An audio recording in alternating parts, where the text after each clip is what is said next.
WikiLeaks email dump certainly painting a fuller picture of Hillary Clinton and the Democratic establishment.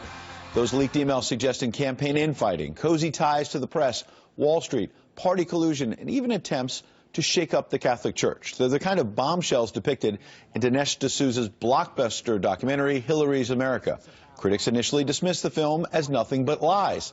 But did WikiLeaks prove them right? Joining us now, Dinesh D'Souza, whose film is now out on DVD. Good morning. Good morning. What do you think when you see what is spilling out? You heard the critics saying that you're just out to get Hillary Clinton. She's not this monster behind closed doors you're trying to depict. What do you think now?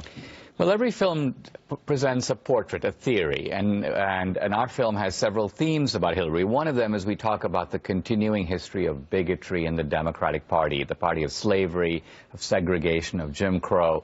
And then the critics go, well, that's not the party today. But one of the remarkable things about WikiLeaks is you now begin to see the face of the Democratic Party behind closed doors. Well, let's take a look at that. I'm glad you said that, because one email about needy Latinos, they're talking about reaching out to Bill Richardson. He's still on TV a lot, especially on Univision and Telemundo, and notwithstanding the fact that he can be in bleep, it was worth getting him in a good place, from John Podesta. Also calling for a so-called Catholic Spring. Quote, there needs to be a Catholic Spring in which Catholics themselves the end of a Middle Ages dictatorship in the beginning of a little democracy and respect for gender equality in the Catholic Church. This was, to be clear, an email to John Podesta, but then he responded and said, we've been thinking about a Catholic Spring.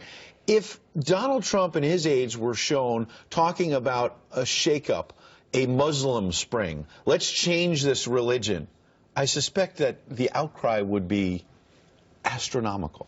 Absolutely. In fact, they keep saying that we don't want to criticize Islam. This is not a war against Islam. We've got to be sensitive to Islam. We would worry about Islamophobia. So you begin to see how even bigotry changes its face.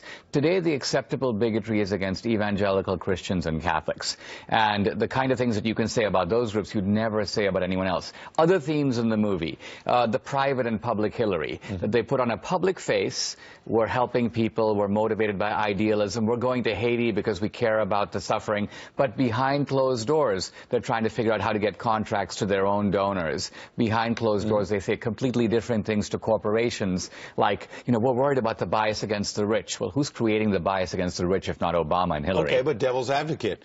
Donald Trump has a tape emerge suggesting behind closed doors he's talking about potentially sexual assault, much different from the person he projects. So not just to pick on him, but in general, don't all politicians show us a different face in public from what they do privately? Well, I think with Trump, the important thing to realize is that Trump's offenses are not against the public purse. You know, here's Trump 10 years ago. He's a private citizen on a bus.